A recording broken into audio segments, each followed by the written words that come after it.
In this session, we will look into the introduction of VL programming and how to use it with Java. I am expecting that कि आप लोग already जावा के साथ basic console programming कर चुके हैं और आपको ये अंदाज़ा है कि जावा को इस्तेमाल करके कंसोल प्रोग्रामिंग किस तरह से होती है,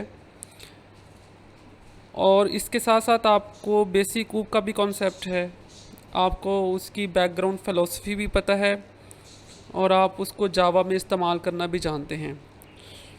सो आज के सेशन में हमने ये देखना है कि हम कैसे एक जो हमारी पहली एप्लीकेशंस हैं, जो कंसोल बेस एप्लीकेशंस हैं, हम उसको एक विजुअल एप्लीकेशंस में कन्वर्ट कर सकते हैं। सो बेसिकली हम स्टार्ट में विजुअल प्रोग्रामिंग का कुछ इंट्रोडक्शन, इसका बैकग्राउंड देख लेंगे और फिर हम जावा प्रोग्रामिंग में जाके इसके कोड को देख लेंगे और हम देखेंगे कि हम कैसे GUI को डिज़ाइन करते हैं और हम फिर किस तरह से GUI के अंदर अपना जो कोड है वो एम्बेड कर सकते हैं। सो एक चीज़ आपने अपने माइंड में रखनी है कि आपने जो पहले अगर अपनी कोई प्रॉब्लम सॉल्विंग इम्प्लीमेंट की हुई है तो उसका इस पे कोई इफ़ेक्ट नहीं पड़ेगा। लेट्स से कि अगर आपने पहले एक कंसोल बेस्ड एप्लीकेशन बनाई हुई है जो कि किसी बैंक के अकाउंट का, कस्टमर्स के अकाउंट का डाटा को हैंडल कर रही है, और आपने वो कंसोल बेस्ड एप्लीकेशन बनाई है जिसमें आपने कुछ क्लासेस क्रिएट की हैं, आपने कुछ प्रॉपर्टीज़ क्रिएट की हुई हैं, आपने कुछ मेथड्स क्रिएट किए हुए हैं उन प्रॉपर्टीज़ को गेट या सेट करने के लिए, या कुछ और तरह के आपके मेथड्स हैं जो कुछ कंप्यूटेशंस कर रहे हैं। सो वो आपकी सारी एप्लीकेशंस बैकएंड पे वैसी की वैसी रहेगी। फ़र्क सिर्फ इतना आएगा कि अब जो काम पहले यूज़र कंसोल से कर रहा था, लेट्स से पहले यूज़र कंसोल के थ्रू अकाउंट क्रिएट कर रहा था, कस्टमर का रिकॉर्ड क्रिएट कर रहा था, तो अब आप उसको कंसोल के बजाय आप उसको ग्राफिकल इंटरफेस दे देंगे। सो बैकएंड का जो आपकी प्रॉब्लम सॉल्विंग टेक्निक है जो आपने पहले अप्लाई की हुई है ऊप को इस्तेमाल करते हुए जावा के अंदर, उसको इससे कोई इफेक्ट नहीं पड़ेगा और ये एक तरह का एक नया एडिशन हो जाएगा आपकी उस एप्लीकेशन के अंदर। सो इन स्टार्ट अगर हम विजुअल प्रोग्रामिंग की बात करें तो आपको पता है कि जो स्टार्ट में हमारे पास कंप्यूटर्स जो ऑपरेटिंग सिस्टम से वो कंसोल बेस ऑपरेटिंग सिस्टम थे जिनके अंदर कोई ग्राफिक्स नहीं थे और थ्रू कंसोल ही सारी कम्युनिकेशन हमारी होती थी। बट अब चूंकि हमारे जितने भी करंट ऑपरेटिंग सिस्टम्स हैं, चाहे वो आप मैकिन्टॉश देख लें एप्पल का, या लिनक्स का कोई आप यूनिक्स बेस आप कोई ऑपरेटिंग सिस्टम देख लें, चाहे वो लिनक्स है, या हम जो रेगुलरली ऑपरेटिंग सिस्टम इस्तेमाल करते हैं वो माइक्रोसॉफ्ट के विंडोज़ हैं। सो इन तमाम ऑपरेटिंग सिस्टम्स के अंदर ग्राफिकल यूज़र इंटरफेस की फैसिलिटीज़ मौजूद हैं और ये आपको बाकायदा की इंटरफेस प्रोवाइड करती हैं कम्युनिकेट करने के लिए। सो क्यों ना हम जो अपनी एप्लीकेशंस डेवलप कर रहे हैं, हम भी अपनी एप्लीकेशंस ऐसे ही डेवलप करें जो इन ऑपरेटिंग सिस्टम के ऊपर एग्जीक्यूट हों, और यूज़र जब हमारी एप्लीकेशन से कम्युनिकेट करेगा तो हम भी उनको एक इंटरफेस देंगे और वो थ्रू इंटरफेस ही हमारी एप्लीकेशन के साथ कम्युनिकेट करेगा। सो बेसिकली जब आप यहाँ पे टर्म कम्युनिकेशन की आप यूज़ कर रहे हैं इन विजुअल प्रोग्रामिंग, तो इसका मतलब यही है कि यूज़र के पास एक इंटरफेस होगा और यूज़र अब हमारे प्रोग्राम में थ्रू इंटरफेस कम्युनिकेट करेगा। वो जितनी भी कमांड देगा हमारे प्रोग्राम्स को वो सारी थ्रू इंटरफेस देगा, और हम उसको जितनी भी रिपोर्ट्स जनरेट करके दे रहे हैं या हम उसके एक्शंस के अगेंस्ट हम जो भी आउटकम्स हमारी हैं, हमारे प्रोग्राम्स की हैं, वो सारी आउटपुट्स हम उसको किसी न किसी विजुअल फॉर्म में दिखा रहे हैं। तो आप इसकी एग्जांपल चाहे तो किसी पॉइंट ऑफ सेल के सॉफ्टवेयर से ले लें, किसी बैंकिंग सॉफ्टवेयर से ले लें, या आपका जो एडिटर्स होते हैं, जैसे वर्ड आपका एडिटर है तो वो भी एक डेस्कटॉप एप्लीकेशन है, आपके कैलकुलेटर्स हो गए, या आपके फ़ोटो एडिटिंग सॉफ्टवेयर्स होते हैं, ये सारे सॉफ्टवेयर्स जो हैं ये बेसिकली बेस करते हैं विजुअल प्रोग्रामिंग के ऊपर ही। और आप अगर इन सारे एप्लीकेशंस को देखेंगे तो यूज़र के पास एक इंटरफेस है और वो थ्रू इंटरफेस ही कोई ना कोई एक्टिविटी जो है वो परफॉर्म कर रहा होता है।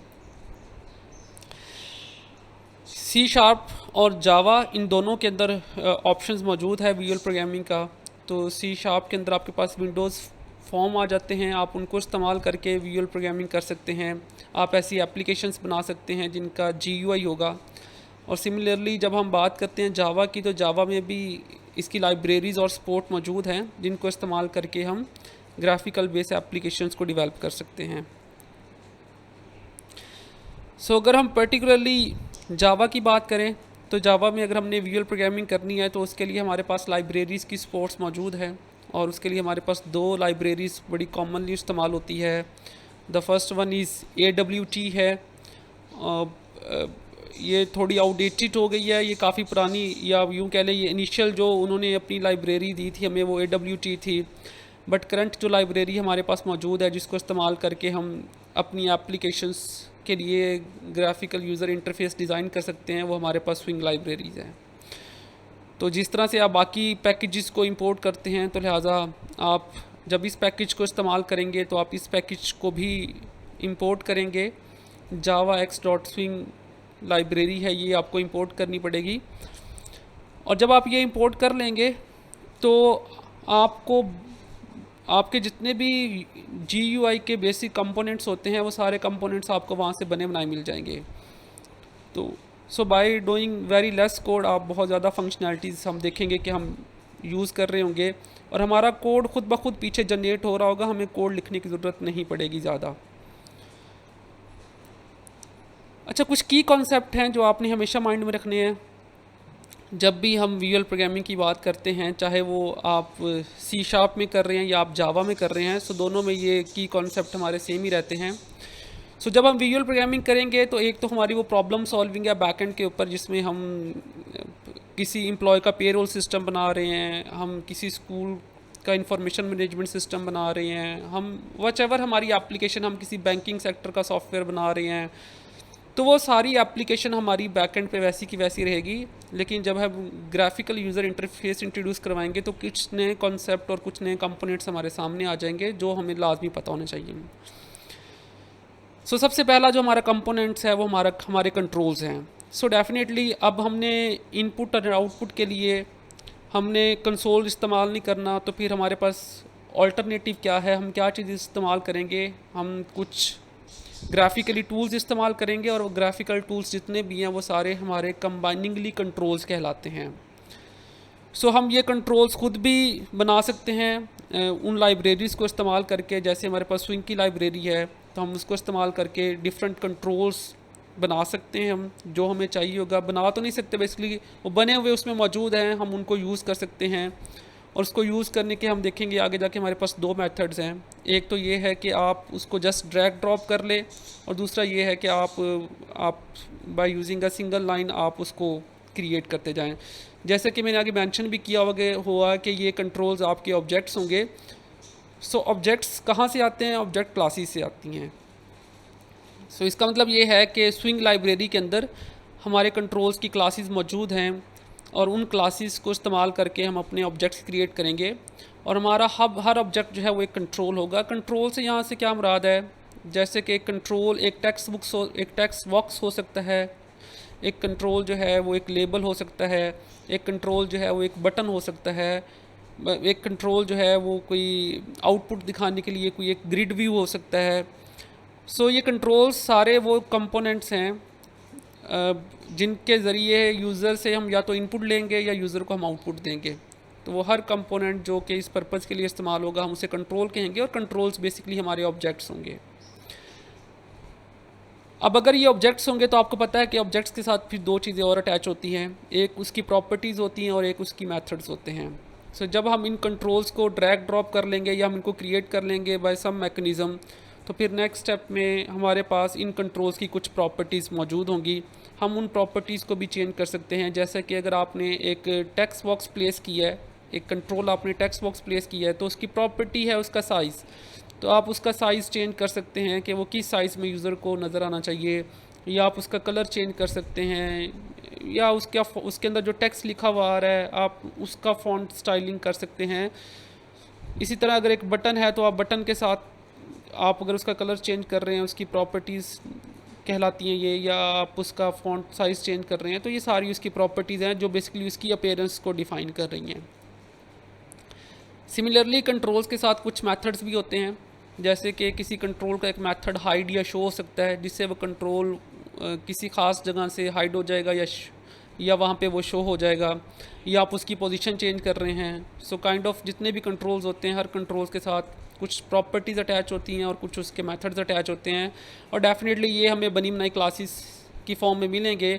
हमें जस्ट इसके ऑब्जेक्ट्स क्रिएट करने होंगे और ऑब्जेक्ट्स के बाद हम इनकी प्रॉपर्टीज़ और मेथड्स को एक्सेस कर सकते हैं।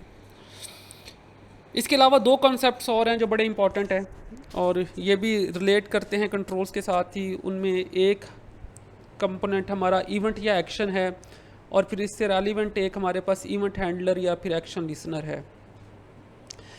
नॉर्मली हमारी जितनी भी विजुअल प्रोग्रामिंग बेस्ड सॉफ्टवेयर्स होते हैं, हम उन्हें कहते हैं ये हमारे इवेंट ड्रिवन प्रोग्राम्स हैं।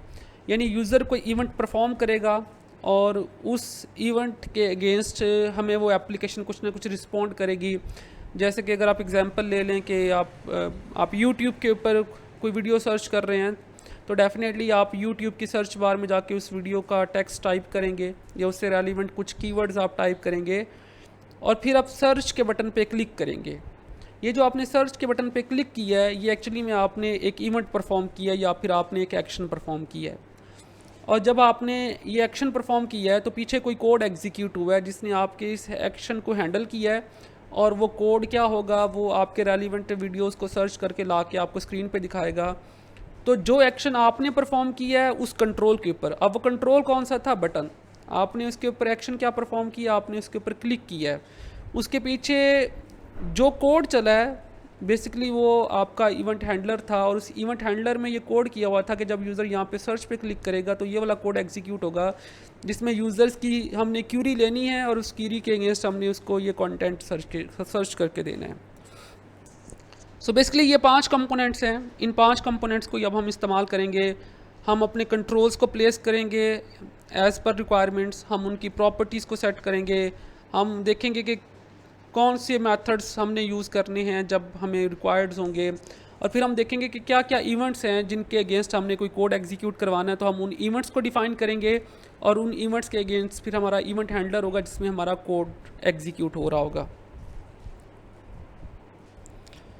सो जावा में अगर हमने विजुअल प्रोग्रामिंग सीखनी है तो डेफिनेटली हमें देखना पड़ेगा कि जावा में कौन कौन से कंट्रोल्स मौजूद हैं, उनमें से इनपुट वाले कंट्रोल्स कौन से हैं, आउटपुट वाले कंट्रोल्स कौन से हैं, उन कंट्रोल्स के ऊपर प्रॉपर्टीज़ कौन कौन सी अवेलेबल्स हैं जिनको हम इस्तेमाल कर सकते हैं, मेथड्स कौन कौन से हैं, इवेंट्स कौन कौन से हैं। हर कंट्रोल के साथ हर इवेंट नहीं हो सकता। जैसे बटन का जो कंट्रोल है उसका इवेंट है कि आप उस पर क्लिक कर सकते हैं, आप उस पर राइट क्लिक कर सकते हैं, लेफ़्ट क्लिक कर सकते हैं, ये उसके, या स्क्रॉल डाउन कर सकते हैं, स्क्रॉल अप कर सकते हैं।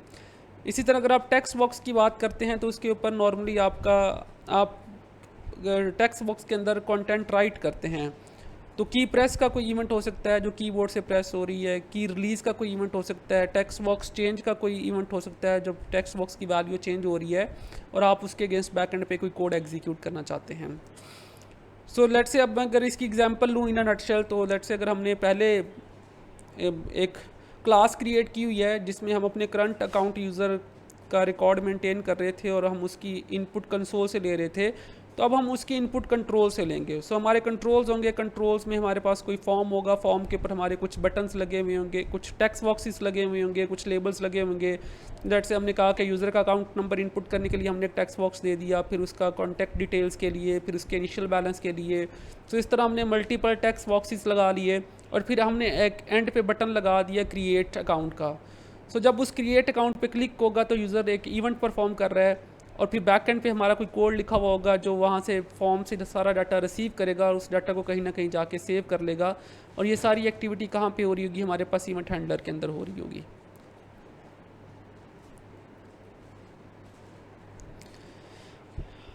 अच्छा, जब भी आप विजुअल प्रोग्रामिंग को इस्तेमाल करके आपने कोई एप्लीकेशन डेवलप करनी है तो ये उसका कुछ साइकिल इस तरह से बनता है। सबसे पहला टास्क ये होगा कि आपने अपने सारे जो भी आपको कंट्रोल रिक्वायर्ड्स होंगे आप उनको ड्रैग ड्रॉप करके, आपके पास फॉर्म्स गिवन होते हैं, आप उनको उन पे प्लेस कर देंगे।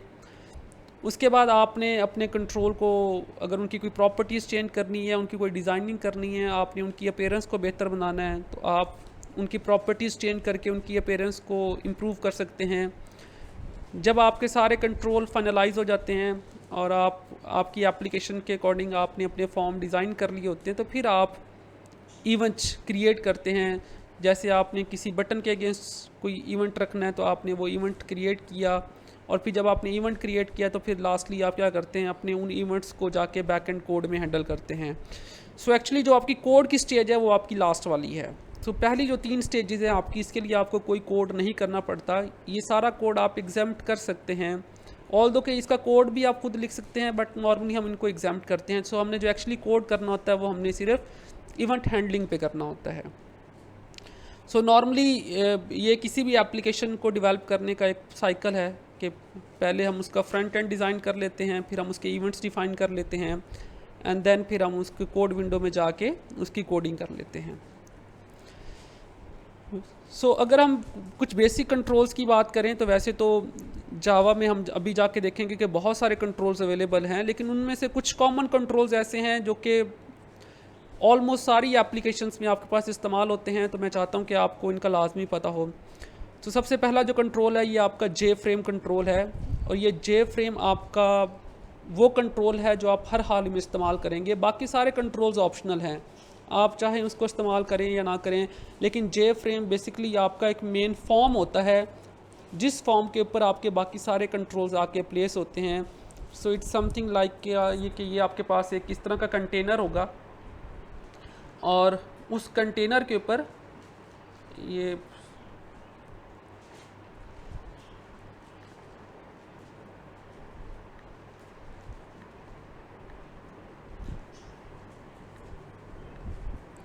सो आप सपोज़ करें ये आपका इस तरह का एक कंटेनर होगा। सो आपके बाकी जितने भी कंट्रोल्स आएंगे वो इस कंटेनर के अंदर होंगे। सो आप इसको फॉर्म भी कह सकते हैं, आप इसको कंटेनर भी कह सकते हैं। सो ये आपका मेन कंट्रोल होगा जो हर हाल में एग्जिस्ट करेगा। ये जैसे ही आप एक एप्लीकेशन बिल्ड करेंगे तो ये कंट्रोल खुद ब खुद सबसे पहले आपके पास आ जाएगा। इसी तरह सेकंड जो आपके पास एक बेसिक कंट्रोल है वो जे पैनल है। सो जे पैनल जो है वो बेसिकली आप यूँ समझ लें कि ये एक लाइट वेट जे फ्रेम ही समझ लें आप इसको, क्योंकि ये बेसिकली जे फ्रेम के अंदर ही आ रहा होता है। सो इसका मतलब ये है कि जे फ्रेम के अंदर जे पैनल आता है, और बाकी जितने भी आपके कंट्रोल्स होते हैं वो जे पैनल के अंदर ही आ रहे होते हैं। सो बेसिकली ये एक लाइट वेट कंटेनर है, जे फ्रेम जो है एक हैवी किस्म का कंटेनर है। सो ये दोनों कंटेनर है, इनका काम ये है कि ये बाकी कंट्रोल्स को कंटेन करेंगे। सो आपके पास जो थर्ड बेसिक कंट्रोल है जो हम नॉर्मली इनपुट और आउटपुट दोनों के लिए इस्तेमाल करते हैं वो हमारे पास टेक्स्ट फील्ड है। सो टेक्स्ट फील्ड में हम यूज़र को अलाउ करते हैं कि वो टेक्स्ट टाइप करके हमें भेज भी सके, और लेट से अगर हमारी कोई आउटपुट हमने कैलकुलेट की हुई है तो वो भी हम टेक्स्ट फील्ड के अंदर दिखा सकते हैं। इसी तरह हमारे पास बटन एक कंट्रोल है जो यूज़र को हम एक्शन परफॉर्म करने के लिए देते हैं कि जब यूज़र अपनी कोई इनपुट्स दे चुका है सारी की सारी और उसने कोई एक्शन परफॉर्म करना है तो हमारे पास ये बटन का एक कंट्रोल मौजूद है, और इस बटन के कंट्रोल के साथ यूज़र कोई एक्शन परफॉर्म कर सकता है, और फिर हम इस एक्शन को मॉनिटर करते हैं जाके इवेंट हैंडलर के अंदर। अच्छा, इन सब के साथ जे का वर्ड ड्यू टू जावा लगा हुआ है, अदरवाइज कंट्रोल फ्रेम है, पैनल है, टेक्स्ट फील्ड है, बटन है। फिर हमारे पास एक लेबल का कंट्रोल है, इसको नॉर्मली हम रीड ओनली पर्पज़ के लिए इस्तेमाल करते हैं, बट समहाउ हम इसको इनपुट और आउटपुट दोनों के लिए इस्तेमाल कर सकते हैं। जैसे अगर आपने यहाँ पे एक टेक्स्ट बॉक्स लगाया हुआ है, सो ये टेक्स्ट बॉक्स किस पर्पज़ के लिए है, आप उसके पीछे एक लेबल लगा देंगे कि यूज़र ने यहाँ पे अपना नाम एंटर करना है, अपनी एज एंटर करनी है, या अपनी कोई और इन्फॉर्मेशन एंटर करनी है। तो बेसिकली ये हमें गाइड करेगा कि इस टेक्स्ट बॉक्स को हमने किस पर्पज़ के लिए इस्तेमाल किया हुआ है। सो लिहाजा इसलिए मैं इसे कह रहा हूँ कि नॉर्मली ये रीड ओनली पर्पज़ के लिए इस्तेमाल होता है, जिसमें हम इनको बाकी कंट्रोल्स के साथ मिला के इस्तेमाल कर रहे होते हैं। इसी तरह फिर हमारे पास 2-3 कंट्रोल्स ऐसे हैं जो कि प्री डिफाइन इनपुट्स के लिए इस्तेमाल होते हैं, जिनमें एक हमारे पास रेडियो बटन है। सो रेडियो बटन को हम तब इस्तेमाल करते हैं जब हमने यूज़र से प्री डिफाइन इनपुट्स लेनी होती हैं। लाइक आपके पास आपने यूज़र से इनपुट करवाना है उसका जेंडर, तो जेंडर में यूज़र अपनी मर्ज़ी से कुछ टाइप नहीं कर सकता, आप उसे कुछ प्री डिफाइन ऑप्शंस देंगे और उन प्री डिफाइन ऑप्शंस में से वो कुछ ना कुछ चूज़ कर लेगा। तो जैसे रेडियो बटन में आपने उसको मेल या फीमेल का ऑप्शन दिया हुआ है, तो पॉसिबल इनपुट मेल या फीमेल आएगी, आप इसके अलावा कुछ इनपुट नहीं कर सकते हैं अपनी मर्ज़ी से। सो रेडियो बटन में हमारे पास कुछ सिलेक्ट के ऑप्शंस होते हैं, और इसकी खासियत ये होती है कि अगर आपने बहुत सारे रेडियो बटन्स प्लेस किए हुए हैं तो उनमें से एट ए टाइम कोई एक चेक रहेगा, बाकी सारे बाय डिफ़ॉल्ट अनचेक रहेंगे। और अगर आप किसी दूसरे को चेक कर देंगे तो पहले वाला आपका खुद ब खुद अनचेक हो जाएगा। सो यहाँ पे एक्सपेक्ट ये किया जाता है कि मल्टीपल इनपुट्स हैं और मल्टीपल इनपुट्स में से आपने कोई एक इनपुट जो है वो सिलेक्ट करनी है। इसी तरह चेक बॉक्सेस हैं, ये चेक बॉक्सेस और रेडियो बटन बिल्कुल सिमिलर वे में काम करते हैं, बट चेक बॉक्सेस में यूज़र मल्टीपल सिलेक्शन कर सकता है। अगेन यहाँ पे प्री डिफाइंड इनपुट्स हैं, यूज़र अपनी मर्ज़ी से कुछ टाइप नहीं कर रहा है और यूज़र को हमने ऑप्शंस दे दिए हैं और उन ऑप्शंस में से कोई ऑप्शन टिक करके हमें दे देगा। आप इसकी एग्जांपल ऐसे ले सकते हैं कि जैसे यूज़र से आपने क्वालिफिकेशंस पूछी हुई है और उसमें आपने उसको ऑप्शन दिए हुए हैं matric, intermediate, graduation, master, MPhil, PhD. So user multiple options को चेक कर सकता है। या आपने यूज़र की हॉबीज़ पूछी हुई हैं कि जिसमें वो वेब सर्फिंग है, क्रिकेट है या फुटबॉल है, तो यूज़र की हॉबीज़ मोर देन वन हो सकती हैं, तो वो मोर देन वन ऑप्शन को चेक कर सकता है। तो लिहाजा ये चेक बॉक्सेस में भी हम प्री डिफाइंड इनपुट लेते हैं, लेकिन यूज़र को मल्टीपल सिलेक्शन अलाउ होती है। इसी तरह हमारे पास कॉम्बो बॉक्स होता है। Combo box is just like a drop down, जो कि आप नॉर्मली अगर आप ऑनलाइन कोई फॉर्म फिल कर रहे होते हैं और आपसे कंट्रीज़ का ऑप्शन पूछा जाता है तो आप एक ड्रॉप डाउन को चूज़ करते हैं। तो उस ड्रॉप डाउन में क्या होता है, सारी कंट्रीज़ की लिस्ट आ रही होती है और आप उनमें से किसी एक को पिक कर लेते हैं। तो बेसिकली वो आपका एक कॉम्बो बॉक्स होता है।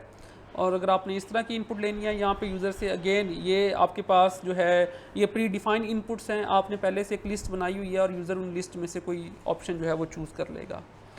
इसी तरह हमारे पास टेक्स्ट एरिया है। ये जो टेक्स्ट एरिया है हमारे पास नॉर्मली अगर हमने ये ऑल्टरनेटिव है टेक्स्ट फील्ड का ही, लेकिन टेक्स्ट फील्ड और टेक्स्ट एरिया में फ़र्क ये है कि टेक्स्ट एरिया में आप लार्ज इनपुट ले सकते हैं और टेक्स्ट फील्ड में आप जो है वो स्मॉल इनपुट ले सकते हैं। जैसे कि टेक्स्ट फील्ड ये है आपके पास, इसमें यूज़र अपना नाम इनपुट कर सकता है, बट लेट से आपने यूज़र से एड्रेस भी इनपुट करवाना है, तो उसके लिए यूज़र को ज़्यादा आपको एरिया प्रोवाइड करना पड़ेगा जहाँ पे वो अपना टेक्स्ट इनपुट कर सकेगा। तो ये टेक्स्ट एरिया हो जाएगा और ये आपके पास टेक्स्ट बॉक्स हो जाएगा। सो चंद एक कंट्रोल्स आपके पास ये हैं, बट सिर्फ यही कंट्रोल्स नहीं हैं, हम जाके देखेंगे कि हमारे पास इससे ज़्यादा कहीं कंट्रोल्स अवेलेबल हैं और फिर जिस तरह की हमें कंट्रोल्स की ज़रूरत पड़ती रहती है फिर हम उसी तरह से कंट्रोल्स को साथ साथ वहाँ पे देखते जाएंगे आगे जाके। इसी तरह हर कंट्रोल्स के साथ कुछ इवेंट्स अटैच होते हैं। कुछ इनके कॉमन इवेंट्स हैं जो नॉर्मली तमाम कंट्रोल्स पे अप्लाई हो जाते हैं, कुछ ऐसे इवेंट्स होते हैं जो हर कंट्रोल के सिर्फ अपने होते हैं। तो ये मैंने उनको यहाँ पे लिस्ट अप किया हुआ है, तो आप इनको लाजमी एक दफ़ा एक्सप्लोर कर लीजिएगा जाके कि कौन कौन से कॉमन इवेंट्स हैं कंट्रोल्स के।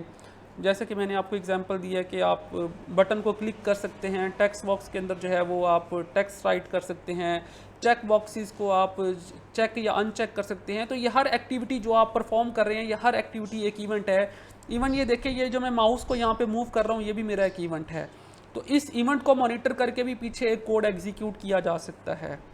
सो ये हर चीज़ आपकी एक इवेंट है। इवेंट्स को नॉर्मली हम दो कैटेगरीज में डिवाइड करते हैं ब्रॉडरली। एक हमारे पास जो होते हैं वो कीबोर्ड बेस्ड इवेंट होते हैं और एक हमारे पास माउस बेस्ड इवेंट होते हैं।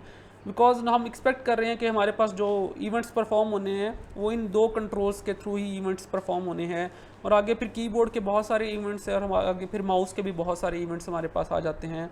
तो आई सजेस्ट कि आप इनको ज़रा क्विकली एक दफ़ा जाके देख लीजिएगा कि कॉमन इवेंट्स कौन कौन से हैं जो नॉर्मली हम कंट्रोल्स के ऊपर अप्लाई कर सकते हैं। सो ये कुछ कोड दिया हुआ है आपके पास इवेंट हैंडलर का, जिस कोड की आपको ज़रूरत पड़ेगी। यूजली हम इसको कोड विंडो में जाके पढ़ लेंगे, तो मैं इधर आपके लिए चीज़ें ज़्यादा कॉम्प्लेक्स नहीं करना चाह रहा। तो अब हम चलते हैं और देखते हैं कि हम कैसे इस जावा को इस्तेमाल करके हम एक GUI बेस्ड एप्लीकेशन डेवलप कर सकते हैं। अब इसमें ये डिपेंड करता है कि आप कौन सा IDE इस्तेमाल कर रहे हैं। तो यूजली हम 3 तरह के IDEs को कॉमनली इस्तेमाल करते हैं जब हम जावा के अंदर एप्लीकेशंस बना रहे होते हैं। हमारे पास एक इक्लिप्स है, हमारे पास नेटबीन है और हमारे पास इंटेलिजी है। सो हर किसी के अंदर आपको ये जो GUI एप्लीकेशन डेवलप करने का मेथड है वो थोड़ा डिफरेंट मिलेगा कि आप फ्रंट एंड को कैसे डिज़ाइन करते हैं। बैक एंड पे जो आपका कोडिंग का मैकेनिज़्म है या कंट्रोल्स का मैकेनिज़्म है वो सारा ऑलमोस्ट सेम ही है। फ़िलहाल मैं जिस IDE को इस्तेमाल कर रहा हूँ वो इक्लिप्स है। सो आप अपने IDE के अकॉर्डिंग देख सकते हैं कि उसके इंटरफेस में किस तरह से चीज़ें डिफरेंट आ रही हैं जो कि इक्लिप्स में हो सकता है किसी और तरह से आएंगी।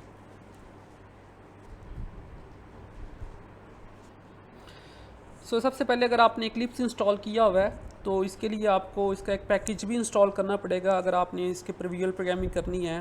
पैकेज इंस्टॉल करने का मेथड ये है कि आप हेल्प में जाएंगे और हेल्प में जाने के बाद यहाँ पे ऑप्शन आएगा इक्लिप्स मार्केट प्लेस का, आपने इस ऑप्शन पे जाना है।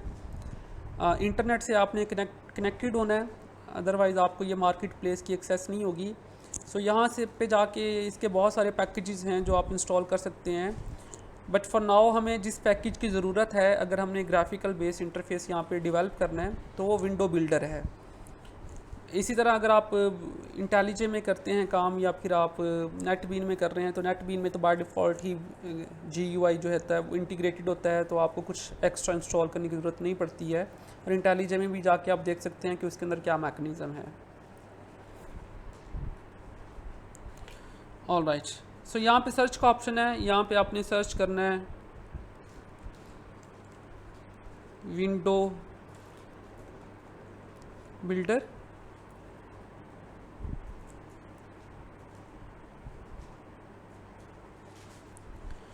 सो ये मेरे पास पहला ऑप्शन विंडो बिल्डर करंट का है। मैं चूँकि ऑलरेडी इंस्टॉल कर चुका हूँ तो यहाँ पे इंस्टॉल्ड आ रहा है। अगर आपके पास यहाँ पे इंस्टॉल नहीं आ रहा होगा तो आप इसको इंस्टॉल कर लेंगे, और इंस्टॉल करने के बाद आपने एक दफ़ा इक्लिप्स को रीस्टार्ट करना है, और रीस्टार्ट करके आप अपना एक प्रोजेक्ट क्रिएट कर सकते हैं। सो चूँकि मैं इसको ऑलरेडी इंस्टॉल कर चुका हूँ तो लिहाजा मुझे रीस्टार्ट करने की ज़रूरत नहीं है। हम सिंपली यहाँ पे जाके एक एप्लीकेशन क्रिएट करते हैं। एप्लीकेशन में आपने सबसे पहले जावा का एक प्रोजेक्ट क्रिएट कर लेना है, और लेट से मैं यहाँ पे एक सिंपल एप्लीकेशन क्रिएट कर लेता हूँ। एप्लीकेशन का नाम फ़िलहाल मैं कैलकुलेटर रख देता हूँ, और ये हमारा एक प्रोजेक्ट क्रिएट हो जाएगा। ठीक हो गया। सो इसके अंदर आपका ये सोर्स का फ़ोल्डर है, और बाकी सारी चीज़ें जो बाय डिफ़ॉल्ट सेटिंग्स में आ रही हैं ये बिल्कुल वैसी की वैसी हैं। अब जैसा कि मैंने आपको बताया कि दो मैकेनिज़्म हैं। एक तो ये है कि आप स्विंग लाइब्रेरी को इस्तेमाल करें खुद, और आप सारे कंट्रोल्स खुद डेवलप करें by using a code window. But चूँकि आपने विंडो बिल्डर इंस्टॉल कर लिया तो लिहाजा अब आपको खुद सारे कंट्रोल्स के लिए कोई कोड लिखने की ज़रूरत नहीं है। आपने करना ये है कि आपने अपने प्रोजेक्ट के ऊपर राइट क्लिक करना है, आपने यहाँ पे न्यू पे जाना है, और न्यू पे जाने के बाद आप यहाँ पे अदर्स में जाएंगे, और अदर्स में आपने यहाँ पे जे फ्रेम को सर्च कर लेना है। बट चूँकि मैं इसको ऑलरेडी प्लेस कर चुका हूँ तो मेरे पास ये पहले से आ रहा है। सो जैसे कि मैंने आपको बताया कि इसकी स्विंग का जो मेन कंपोनेंट है वो जे फ्रेम है, और बाकी सारे कंट्रोल्स हमें जे फ्रेम से मिलते हैं। तो मैं जैसे इसको नेक्स्ट करूँगा तो मेरे पास ये मुझसे जे फ्रेम का नाम पूछेगा। तो लेट से मैं इसको नाम दे रहा हूँ main_GUI, कि मेरे पास ये मेन फॉर्म होगा जिसके ऊपर मेरा सारा कंटेंट आएगा। और मैं इसको फिनिश करूँगा तो ये मुझे एक क्लास क्रिएट करके दे देगा, और क्लास का नाम ये क्या रखेगा, main_GUI रखेगा। देखें ये क्लास क्रिएट हो गई है, ये खुद ब खुद कुछ कोड लिखा हुआ आ गया है। सो ये आपका पैकेज एक्सप्लोरर है या प्रोजेक्ट एक्सप्लोरर है, ये विंडो वैसी की वैसी है। लेकिन अगर आप देखें तो इसके अंदर कुछ आपको main_GUI.java की एक फ़ाइल मिल गई है जिसमें कुछ कोड लिखा हुआ आ रहा है। मैं इस कोड को लेके अभी आपको किसी कन्फ्यूजन में ही नहीं डालूँगा। बहरहाल ये कोड अगर आप देखेंगे तो ये आपका थोड़ा फेमिलियर कोड होगा। कैसे देखें, यहाँ पे कुछ पैकेज इंपोर्ट किया हुआ है उन्होंने, फिर हमारे पास एक क्लास है, क्लास का नाम वही है जो हमने यहाँ पे अभी जे फ्रेम का नाम दिया था। प्रोजेक्ट का नाम नहीं है ये, जे फ्रेम वाला नाम है हमारा, प्रोजेक्ट का नाम जो था वो GUI कैलकुलेटर था। और ये क्लास खुद ब खुद एक्सटेंड हो क्या ये जे फ्रेम के साथ। इसका मतलब ये है कि हमें जितने भी कंट्रोल्स मिलेंगे वो हमें इस जे फ्रेम से मिलेंगे, और जे फ्रेम कहाँ से आ रही है, हमारे पास स्विंग से आ रही है। ठीक हो गया। सो जे फ्रेम जो है ये स्विंग का एक कंपोनेंट है, और अगर हमने इसको एक्सटेंड कर लिया है तो इसका मतलब ये है कि हम अपनी क्लास के अंदर जे फ्रेम के सारे कंपोनेंट्स को रीयूज़ कर सकते हैं। सो आपको याद होगा कि आपने इनहेरिटेंस में क्या पढ़ा था कि कुछ कंपोनेंट्स आपने जो पेरेंट में बनाए हुए होते हैं, जो आपके कॉमन कंपोनेंट्स होते हैं, जो आपको चाइल्ड्स में चाहिए होते हैं, तो वो आप उनको चाइल्ड्स में इस्तेमाल कर सकते हैं। चूँकि अब हमारी ये क्लास जो है वो इस जे फ्रेम की चाइल्ड क्लास है, तो जो कुछ भी जे फ्रेम में है हम वो सारी चीज़ें इस्तेमाल कर सकते हैं। अब जे फ्रेम में है क्या, जे फ्रेम में सारे कंट्रोल्स हैं। अब हम उन कंट्रोल्स को कैसे इस्तेमाल कर सकते हैं, चाहे तो हम यहाँ पे खुद क्रिएट कर लें। जैसे कि फॉर एग्जांपल मैं एक बटन क्रिएट करना चाहता हूँ तो यहाँ पे मुझे मिल जाएगा जे बटन। ठीक है। सो ये क्लास है, मुझे इसका एक ऑब्जेक्ट क्रिएट करना है, तो मैं इसको कुछ नाम दूंगा। जैसे मैंने इसका नाम दे दिया बटन सेव के नाम से, is equal to new and again J button. ठीक हो गया। सो ये मेरा एक कंट्रोल क्रिएट हो जाएगा। बट यूजुअली आपको इस सारे कोड की एफर्ट करने की ज़रूरत नहीं होती है। जैसे ही आप विंडो बिल्डर इंस्टॉल करते हैं और आप एक नया न्यू जे फ्रेम क्रिएट करते हैं तो आपको नीचे दो ऑप्शन मिल जाते हैं। एक सोर्स का ऑप्शन है और एक डिज़ाइन का ऑप्शन है। सो सोर्स से मुराद ये है कि ये आपकी कोड विंडो है, और डिज़ाइन से मुराद ये है कि आप यहाँ पे जाके अपनी एप्लीकेशंस को डिज़ाइन कर सकते हैं।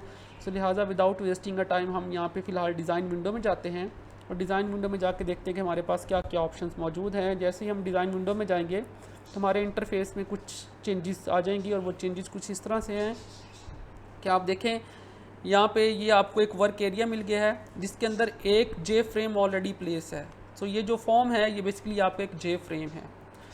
अगर हम इस नई विंडो के डिफरेंट कंपोनेंट्स को देखें तो सबसे पहले हमारे पास ये एक स्ट्रक्चर का बॉक्स है जिसके अंदर हमारे जितने भी कंट्रोल्स हम जिनको प्लेस करेंगे वो सारे कंट्रोल्स यहाँ पे लिस्ट होके आ रहे होंगे। सो अभी दो कंट्रोल्स बाय डिफ़ॉल्ट आ रहे हैं, एक जे फ्रेम का है और एक कंटेंट पेन का है। ठीक है, ये देखें जब मैं कंटेंट पेन को सिलेक्ट करता हूँ ना तो ये इसका जो नेस्टेड एरिया है वो यहाँ पे सिलेक्ट हो रहा है, यानी जे कंटेंट पेन जो है ये बेसिकली जे फ्रेम के अंदर है। और जब मैं यहाँ से जे फ्रेम को सिलेक्ट करता हूँ तो ये देखें ये बाहरी वाली विंडो जो है ये सिलेक्ट होके आ रही है।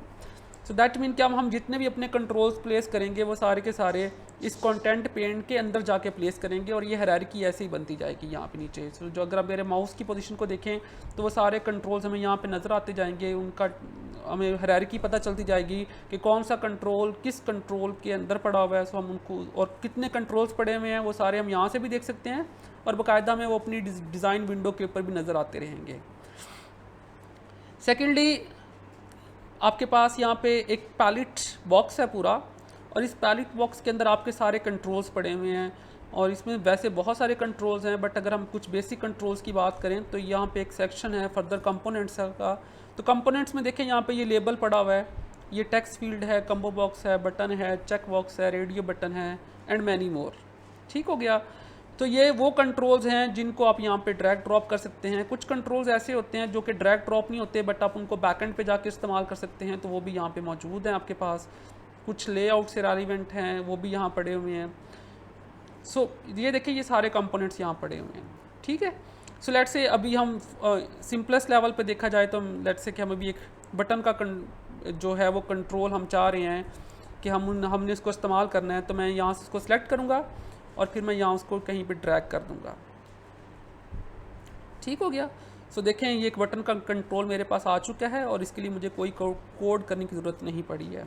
अच्छा, आपने ये कर लेना है सबसे पहले कि आपने जाके ना इस फॉर्म को सिलेक्ट करके इस कंटेंट पेन को सिलेक्ट करके आपने इसके लेआउट को यहाँ से एब्सोल्यूट कर देना है। इससे ये है कि आपके वो जो कंट्रोल्स हैं ये फ्रीली मूव कर सकेंगे। बाय डिफ़ॉल्ट ये फ़्लो लेआउट में आ रहा होता है तो आपके कंट्रोल्स फ्रीली मूव नहीं कर सकते हैं। जब आप इसको यूज़ कर लेंगे तो आप अपने किसी भी कंट्रोल को इसके ऊपर फ्रीली इस तरह से मूव कर सकते हैं। सो ये पहला काम आपने ये कर लेना है कि आपने अपने कंटेंट पेन को जाके वहाँ से एब्सोल्यूट कर लेना है। ठीक है।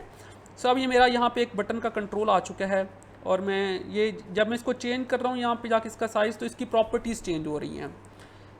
सो अब सेकंड ऑप्शन क्या था कि आपने जब अपने कंट्रोल को प्लेस कर देना है तो आपने जाके इसकी प्रॉपर्टीज़ को चेंज करना है। तो आपके पास यहाँ पे ये प्रॉपर्टीज़ की विंडो मौजूद है।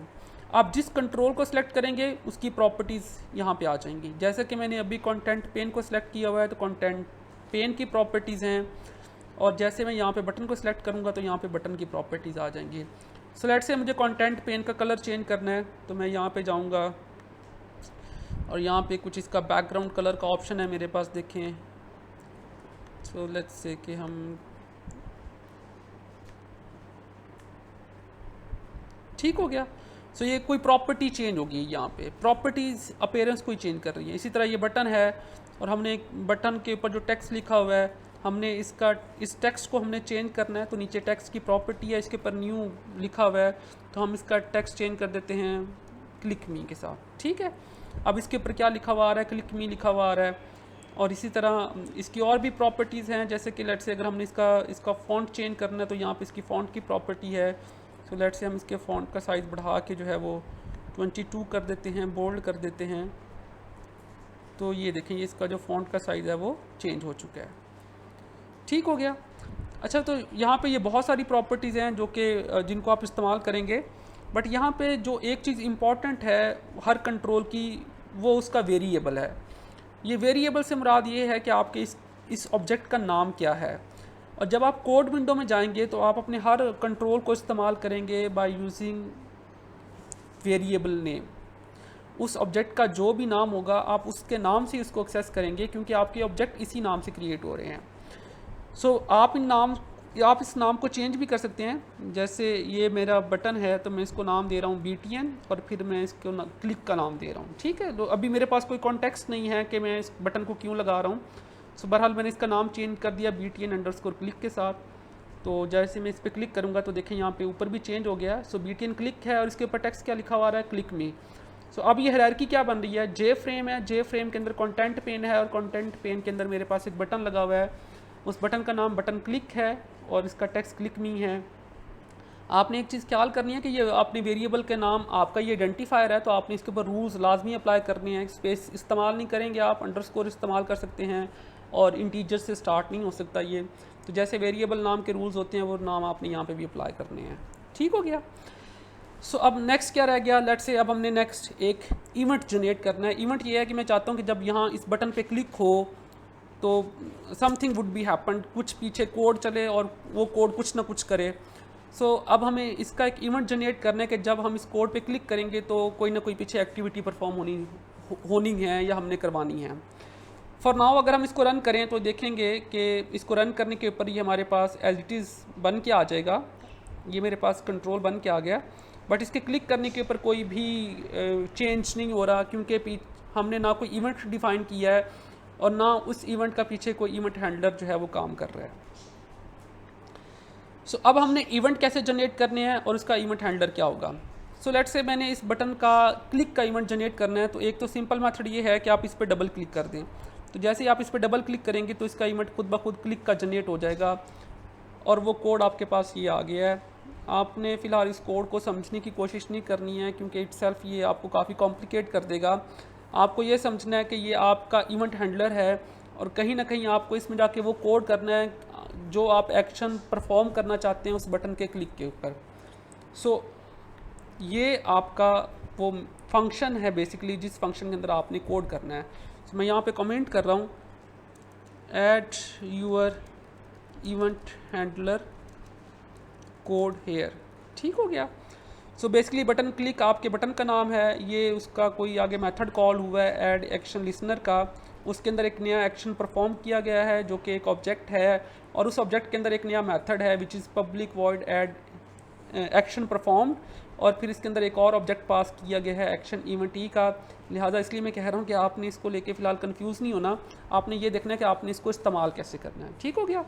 तो ये पहले आपका ऊपर बटन क्रिएट हुआ है और फिर जाके उस बटन के नीचे एक आपको इवेंट हैंडलर मिल गया। इसी तरह आपके जितने भी इवेंट्स होंगे उनके इवेंट्स हैंडलर जनरेट होते जाएंगे, और हम देखेंगे कि हम किसी भी कंट्रोल के कैसे इवेंट हैंडलर जनरेट कर सकते हैं। अभी हमने बटन का देख लिया। एक मेथड ये भी है और एक मेथड ये भी है कि आप यहाँ पे देखें, डिज़ाइन विंडो में आएँ। जैसे सपोज कि मैं चाहता हूँ कि जैसे ही मेरा ये फॉर्म या मेरा कंटेंट पेन लोड होता है तो इसका एक इवेंट हैंडलर जनरेट हो जाए।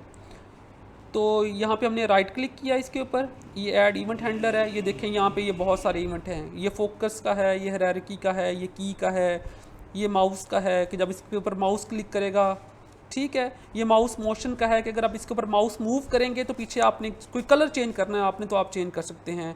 माउस व्हील है, तो ये देखें ये मल्टीपल ऑप्शंस यहाँ पे मौजूद हैं। ठीक है, तो आप यहाँ से जाके किसी भी कंट्रोल का इवेंट हैंडलर जनरेट कर सकते हैं। ओके, सो फॉर नाउ हम चाहते हैं कि जब इस बटन पे क्लिक हो तो यहाँ पे कोई ना कोई, ये फ़ाइल पीछे एक ही है, ये पीछे आपकी फ़ाइल एक ही है। अगर हम इस फाइल को भी करंटली देखें तो देखें ये कुछ लाइब्रेरीज इंपोर्ट होती जा रही हैं। हमने एक बटन प्लेस किया है, फ्रेम प्लेस किया है, जे पैनल आ गया है, उसका बॉर्डर है, कलर है, फॉन्ट है। सो काइंड ऑफ जो जो चीज़ें हम कर रहे हैं खुद ही उसके ऊपर लाइब्रेरी इंपोर्ट होती जा रही है और उसका कोड लिखा हुआ जा रहा है। सो ये आपका मेन मेथड है जो एग्जीक्यूट कर रहा है। उस मेन मेथड के अंदर ये एक थ्रेड है जो कि एग्जीक्यूट कर रहा है। अगेन मैं इसकी कॉम्प्लिकेशन में आपको नहीं डालना चाहता ये कैसे काम कर रहा है। सो आपने जस्ट अभी फ़िलहाल इसको एक्सप्लोर करना है कि ये आपने इसके अंदर काम कैसे करना है। सो मैं आई नो कि आपका जो आप अभी इनिशियल स्टेजेस के ऊपर हैं, सो लिहाजा मैं आपको इन कॉम्प्लिकेशंस में नहीं डालना चाहता। लेकिन आप अगर पहले से ही पढ़े बैठे हैं तो आपको ये कोड आपके लिए कोई आपको कोई ज़्यादा हैरान करने वाला कोड नहीं होगा। आप ऑलरेडी इस कोड से कहीं ना कहीं फेमिलियर्स होंगे। ठीक हो गया। सो फिलहाल देखें हम इसी फाइल के अंदर अपना एक हम ये चाह रहे हैं लेट्स से कि हम जब बटन पे क्लिक करें तो यूज़र को हमने कोई एक मैसेज अलर्ट करके देना है। तो इसके लिए हमारे पास यहाँ पे एक जे ऑप्शन पैन मौजूद है और ये हम यूज़ करते हैं डिफरेंट मैसेजेस को शो करवाने के लिए। और इसके अंदर हमें मिल जाएगा डायलॉग। ओके, शो, इसका मेथड है शो मैसेज डायलॉग। ठीक हो गया। सो ये जे ऑप्शन पे भी आपका एक कंट्रोल है और ये कंट्रोल फ्रंट एंड पे मौजूद नहीं है, लेकिन आप इसको डिफरेंट किस्म के अलर्ट्स के लिए इस्तेमाल कर सकते हैं। तो इसके दो पैरामीटर हैं। पहला पैरामीटर ये है कि इसका पेरेंट कौन है, कि ये किसके रेफरेंस से अपेयर हो रहा है, तो मैं इसका कोई पेरेंट नहीं बना रहा, इसको नल कर रहा हूँ। और दूसरा, आप इसको कोई मैसेज भेज सकते हैं। तो लिहाजा तो फ़िलहाल मैं इसको यहाँ पे जो मैसेज दे रहा हूँ जस्ट कि ये एग्जीक्यूट कर रहा है या नहीं कर रहा, हम यहाँ पे इसका मैसेज बना लेते हैं। ठीक हो गया। सो यहाँ पे आपके इवेंट हैंडलर में कोई भी कोड हो सकता है, बट फॉर नाउ हमारा बिल्कुल सिंपल सा कोड है कि हम यहाँ पे एक मैसेज कोई रेंडर करवा रहे हैं। सो हम इसको सेव करते हैं। अब हम दोबारा से इसको एग्जीक्यूट करते हैं।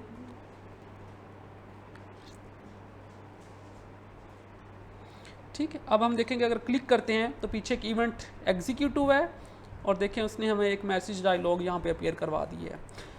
अब हम जब भी यहाँ पे क्लिक करेंगे तो हमारा इवेंट पीछे इवेंट हैंडलर एग्जीक्यूट होगा। तो आप बार बार एक्शन परफॉर्म करेंगे, बार बार आपका वो जो इवेंट है वो पीछे आपका इवेंट हैंडलर है वो एग्जीक्यूट होता रहेगा। सो लेट्स से अब आपने कोई क्लास क्रिएट की हुई थी पर्सन के नाम से, कोई एम्प्लॉय के नाम से, कोई स्टूडेंट के नाम से, और यहाँ पे आपने उसका एक फॉर्म डिज़ाइन किया हुआ है और बार बार आप डाटा यहाँ पे लिख के सेव कर रहे हैं, तो आपका डाटा पीछे कहीं ना कहीं सेव हो रहा है, चाहे वो फाइल में सेव हो रहा है, चाहे वो डाटाबेस में सेव हो रहा है, चाहे आप कोई भी फंक्शनैलिटी परफॉर्म कर रहे हैं। सो काइंड ऑफ ये कुछ इस तरह से आपके पास इवेंट हैंडलर काम कर रहे होते हैं। सो लेट्स से अब हम एक बेसिक सा कैलकुलेटर बना लेते हैं इनिशियल स्टेज पे इसको देखने के लिए। बाद में हम देखेंगे कि हम इसके अंदर जाके बाकी जो हमारी अपनी क्लासेस हैं हम उनके साथ कैसे इंटरेक्ट कर सकते हैं। बट फॉर नाउ मैं क्या करता हूँ कि इस बटन को मैं यहाँ पे प्लेस कर देता हूँ और इस बटन को हम इसका टेक्स्ट चेंज कर देते हैं कि ये हमारे पास प्लस की फंक्शनैलिटी देगा। ठीक है, और हम ऐसे ही करते हैं कि हम 4 बटन और प्लेस कर लेते हैं।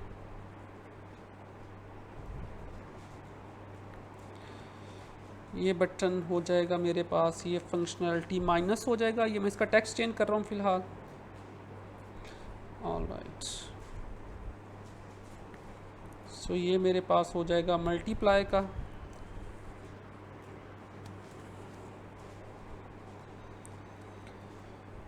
ठीक है, मैं कॉपी पेस्ट कर रहा हूँ ताकि मुझे बार बार स्टाइलिंग ना अप्लाई करनी पड़े।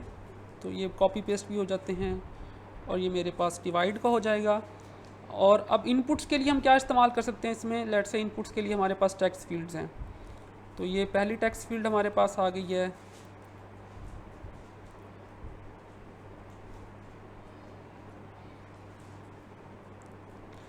इसमें हम एक वैल्यू यूज़र से इनपुट करवाएंगे।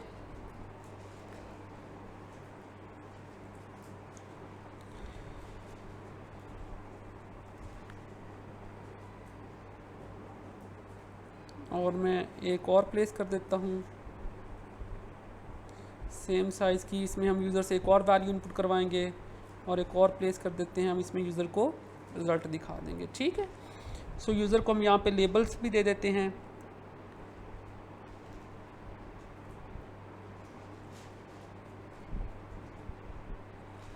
सो लेबल में हम टेक्स्ट दिखा देते हैं कि यूज़र ने यहाँ पे text enter the first number. ठीक है, और इसका भी साइज़ हम थोड़ा चेंज कर देते हैं।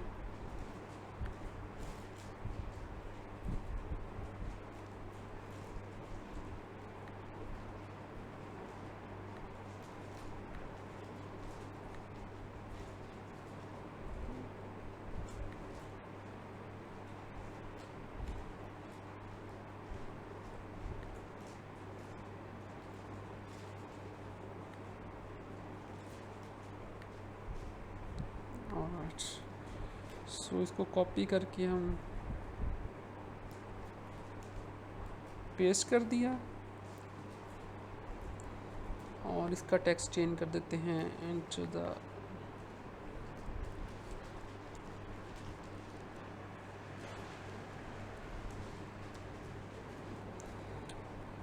ठीक है, और इसी को कॉपी करके हमने दोबारा पेस्ट कर दिया और यहाँ पे ये हमारा रिज़ल्ट आ जाएगा।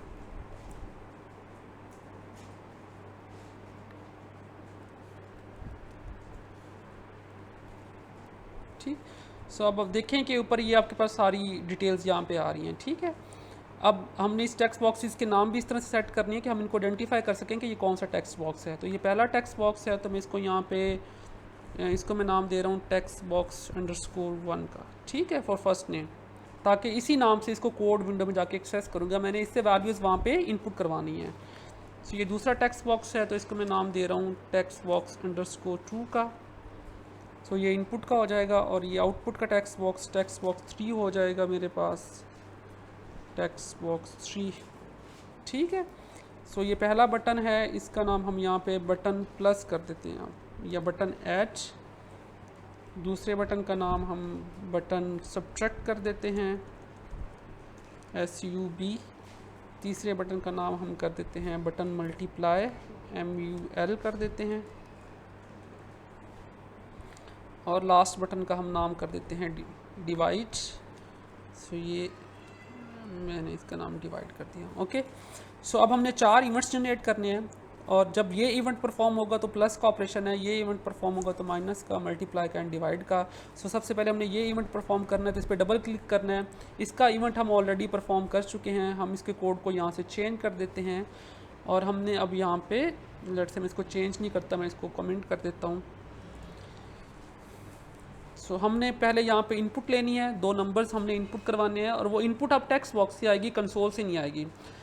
सो अब कंट्रोल का नाम क्या था, पहले टेक्स्ट बॉक्स का नाम हमने रखा था TXT, ठीक है। क्या हमें ये एक्सेसिबल है? यहाँ पे कंट्रोल हमें एक्सेस नहीं हो रहे हैं। कंट्रोल हमें एक्सेस क्यों नहीं होंगे यहाँ पे? क्योंकि कंट्रोल्स डिफाइन कहीं और हुए हैं, और उनका स्कोप यहाँ पे ग्लोबल नहीं हो रहा, बल्कि स्कोप लोकल हो रहा है। हम देखते हैं कि हम उन कंट्रोल्स को ग्लोबली कैसे डिफ़ाइन कर सकते हैं कि हम यहाँ पे उसको एक्सेस कर सकें। नहीं, ग्लोबली ही डिफ़ाइन है, दोबारा कोशिश करते हैं। मैं शायद नाम गलत लिख रहा था, TEXT था, ठीक है, टेक्स्ट बॉक्स 1 डॉट।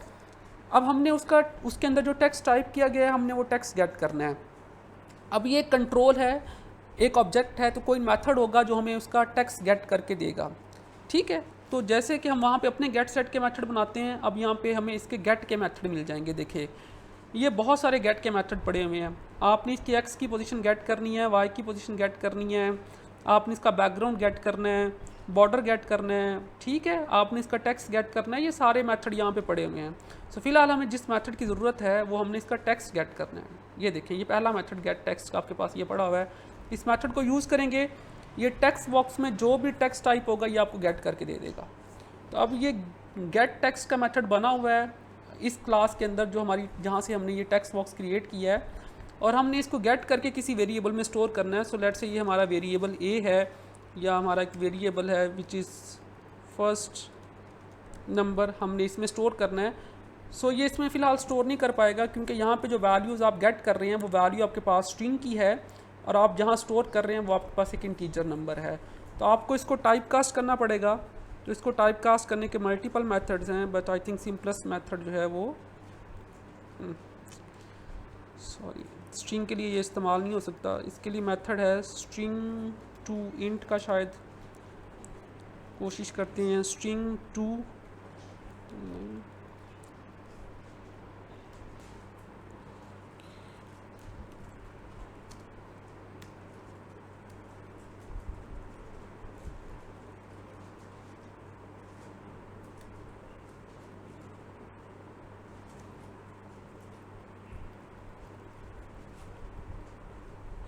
ठीक है। ये मेथड पड़ा हुआ है इंटीजर टू पार्स इंट का। सो चूँकि वो एक ऑब्जेक्ट से वैल्यू आ रही है तो हम इसको डायरेक्टली पार्स नहीं कर पाएंगे, वैसे तो वो पार्स हो जाती है इंट के साथ। सो ये आप मेथड इस्तेमाल करेंगे जिसमें क्या होगा, जो भी आपके ऑब्जेक्ट से यहाँ पे टेक्स्ट रिट्रीव होगा ये इसको इंटीजर में पार्स कर देगा या उसको इंटीजर में टाइप कास्ट कर देगा। सो एक्चुअली जो वैल्यू रिसीव होती है टेक्स्ट बॉक्स से, वो बाय डिफ़ॉल्ट आप जो भी देंगे वो आपको वैल्यू स्ट्रिंग में रिटर्न करेगा। नॉर्मली कंट्रोल्स आपको स्ट्रिंग में वैल्यूज़ वहाँ से रिटर्न करेंगे। सो आपने उसको एक्सप्लिसिटली यहाँ पे पार्स कर लेना है। सो ये आपके पास फर्स्ट नंबर आ गया। इसी तरह आपने यहाँ पे सेकंड नंबर से भी इसको भी हमें टाइप कास्ट करना पड़ेगा। तो इंटीजर डॉट पार्स, ये सारी मेथड आपको यहाँ पे मिल जाएंगे टाइप कास्ट करने के। सो आपके पास जो सेकंड टेक्स्ट बॉक्स था उसका नाम था टेक्स्ट बॉक्स 2 डॉट, उसका मेथड है गेट टेक्स्ट का। सो इस मेथड को आपने कॉल करना है, तो ये मेथड आपको टेक्स्ट की वैल्यू। इसी तरह अब हमने रिज़ल्ट कैलकुलेट करना है। सो डबल या इंटीजर व्हाटएवर, मैं फ़िलहाल इंटीजर ही यूज़ कर लेता हूँ। Integer result is equal to first number plus, क्योंकि ये हमारा प्लस का बटन था, सेकंड नंबर। अब लेट्स से जो वैल्यू हमारे पास रिजल्ट में पड़ी हुई है ये हमने वहाँ पे टेक्स्ट बॉक्स में दिखानी है। सो हमने टेक्स्ट बॉक्स में वैल्यू सेट करनी है। सो हमारा टेक्स्ट बॉक्स का नाम था text box 3। So dot set text का मेथड है। सो गेट टेक्स्ट के लिए आपने गेट टेक्स्ट, और अगर आपने टेक्स्ट वहाँ पे वापस सेंड करना है तो उसके लिए सेट टेक्स्ट। और ये मेथड भी अगर आप यहाँ पे देखें तो बाय डिफ़ॉल्ट ये स्ट्रिंग लेगा, लेकिन आपकी वैल्यू किस में पड़ी हुई है, इंटीजर में पड़ी हुई है। तो देखते हैं कि हम इसको अब कैसे चेंज कर सकते हैं। सो यहाँ पे हमारे पास जो वैल्यू है वो रिज़ल्ट है, बट ये रिज़ल्ट को एक्सेप्ट नहीं करेगा, तो हमें इसको स्ट्रिंग टू इंटीजर में पास करना पड़ेगा। सो यहाँ पे आप लिखें स्ट्रिंग और देखें क्या कोई मेथड है टू इंट का। ऑलराइट,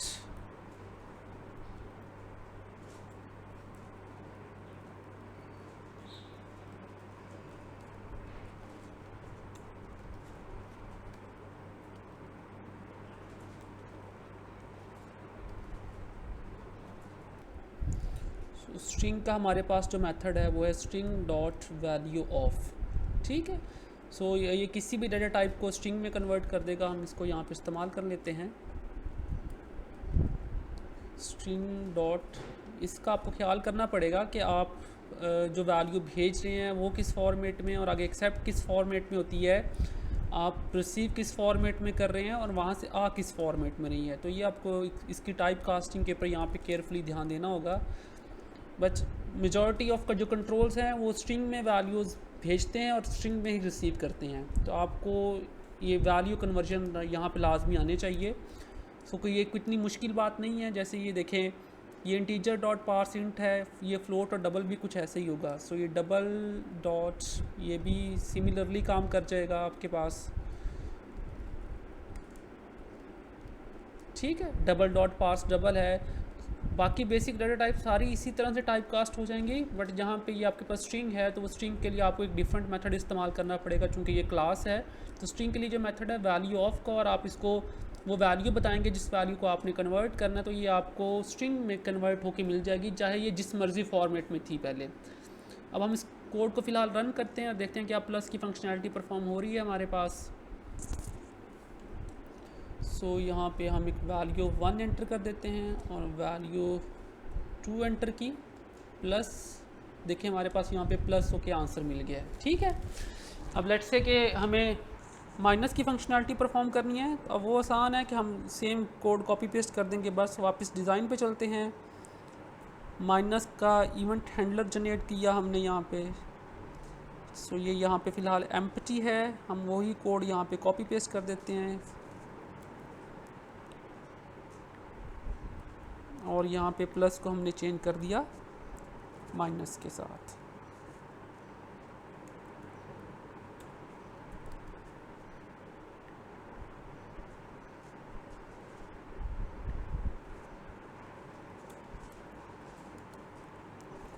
ठीक है। इसी तरह डिज़ाइन में चलते हैं वापस। कोड कॉपी किया हुआ है मैंने, तो लिहाजा मल्टीप्लाई पे डबल क्लिक किया हमने, ये इसका इवेंट जनरेट हो गया हमारे पास, और यहाँ पे हमने इसकी जगह यूज़ कर लिया मल्टीप्लाई को। वापस चलते हैं, डिवाइड वाले ऑप्शन को क्लिक किया हमने, पेस्ट किया और यहाँ पे इसको चेंज कर दिया हमने डिवाइड के साथ। कोड को रन करते हैं, देखते हैं कि क्या इसमें लॉजिकल वगैरह है या हम ठीक काम कर रहे हैं। सो हम सिंपल सी वैल्यू ले लेते हैं 12 एंड 15, प्लस किया 27, माइनस किया -3, yes 15 is a greater value than 12, तो आंसर माइनस में आएगा। मल्टीप्लाई किया तो 180 है, डिवाइड किया तो वैल्यू 0 आ रही है, चूँकि वो पूरा डिवाइड करके हमें रिमाइंडर ला के दे रहा है वो।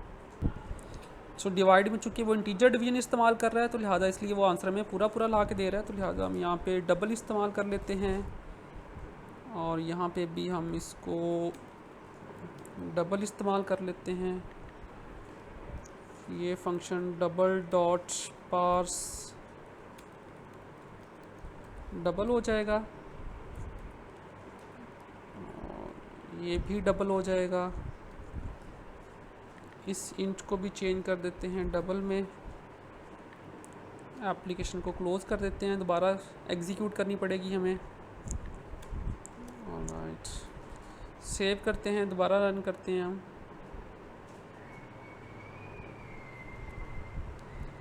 सो 12 15 डिवाइड 0.8, ठीक है। सो अब हमें वो कम्प्लीटली डिवाइड करके पूरा आंसर दे रहा है उसका।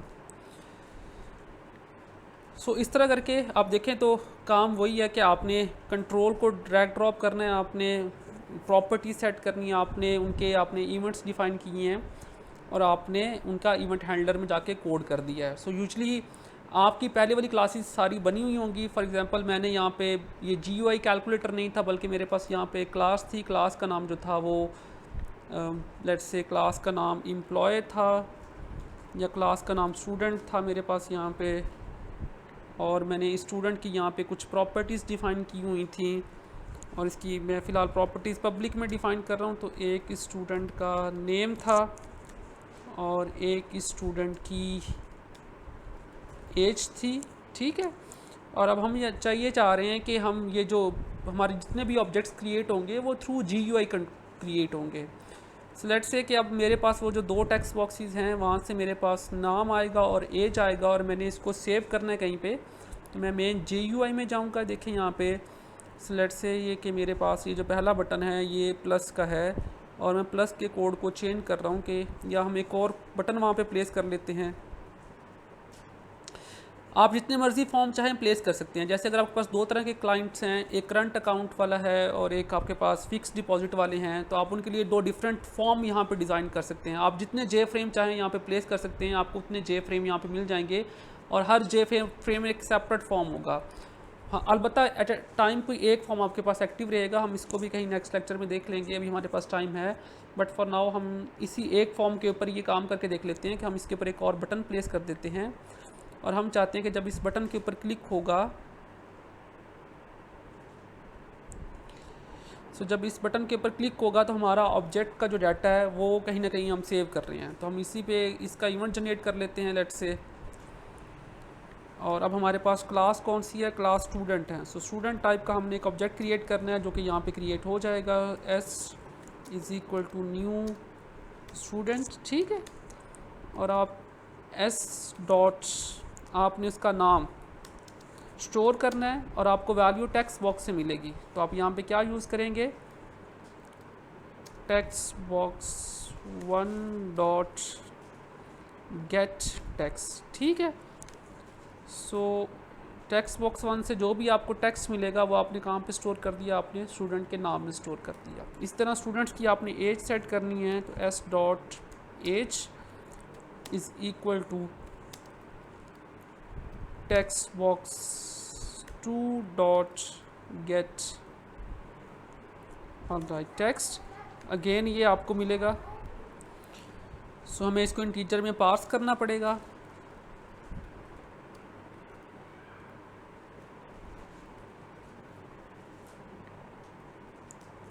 ठीक है।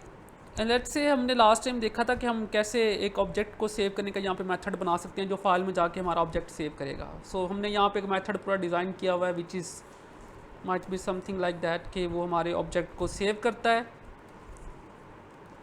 और हम यहाँ पे उसको बताते हैं कि ये हमारी फ़ाइल है। एक हम उसको फ़ाइल नेम बताते हैं और एक हम उसको ऑब्जेक्ट बताते हैं।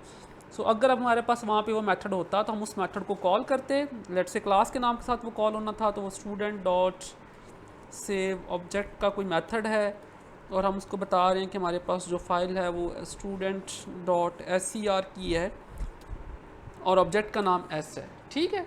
सो अब इनपुट कंसोल से नहीं आएगी, इनपुट फॉर्म से आएगी और हमारा ऑब्जेक्ट वहाँ पे जाके सेव हो जाएगा। सो आप इसको प्रैक्टिस कीजिएगा, इसके कुछ कॉमन प्रॉपर्टीज़ को देखिएगा, कंट्रोल्स को देखिएगा, किस कंट्रोल से किस तरह से इनपुट आनी है, इसको एक्सप्लोर कीजिएगा। तो नेक्स्ट टाइम हम कोशिश करेंगे कि वो जो बैंकिंग वाली एप्लीकेशंस थी हम उसको थ्रू फॉर्म यहाँ पे इम्प्लीमेंट करके देख लें। और फिलहाल वैसे तो बैकएंड के ऊपर डाटाबेसेस इस्तेमाल होती हैं, बट फॉर नाउ हम इसको फाइल हैंडलिंग के थ्रू यहाँ पे इम्प्लीमेंट करने की कोशिश करेंगे कि हम कैसे इम्प्लीमेंट कर सकते हैं, जिसमें हमारी अपनी क्लासेस बनी हुई हैं और उसके साथ हमने GUI को इंटीग्रेट किया हुआ है। सो मीनवाइल मैं आपको रेकमेंड करूँगा कि ये एक बुक है, मैं इसको एक्सप्लोर कर रहा था, ये बहुत ही अच्छी बुक लिखी हुई है GUI के हवाले से। 21 डेज़ का पूरा कोर्स है ये, सारे GUI कंपोनेंट्स को कवर करने का। सो आप इस बुक को जाके लाजमी अगर पढ़ सकते हैं तो पढ़िएगा। इसमें कुछ कॉमन कंट्रोल्स और सारा उनसे आप उनको कैसे आपने यूज़ करना है। The definitive guide to Java swing, ये जॉन इसके ऑथर हैं, तो इसको लाजमी एक दफ़ा एक्सप्लोर कर लीजिएगा। या मीनवाइल आप किसी भी और आप ट्यूटोरियल पॉइंट पे जाके जो कॉमन कंट्रोल्स हैं और उनसे आप इनपुट लेते कैसे हैं, या उनको आप जो आपके पास इंफॉर्मेशन है वो आप वहाँ जाके डिस्प्ले कैसे करते हैं। जैसे कि चेक बॉक्स या रेडियो बटन से टेक्स्ट तो नहीं आएगा आपके पास, तो फिर क्या आएगा, क्या वो चेक हैं या नहीं है, आपने ये चेक करना है, तो ये इन्फॉर्मेशन आप वहाँ से कैसे रिट्रीव कर सकते हैं, तो ये लाजमी देख लीजिएगा। That's it for today. अगर कोई क्वेश्चन होगा तो आप मेरे से डिस्कस कर लेंगे और I will be happy to answer your questions. इंशाल्लाह नेक्स्ट लेक्चर में मिलते हैं। अल्लाह हाफिज़।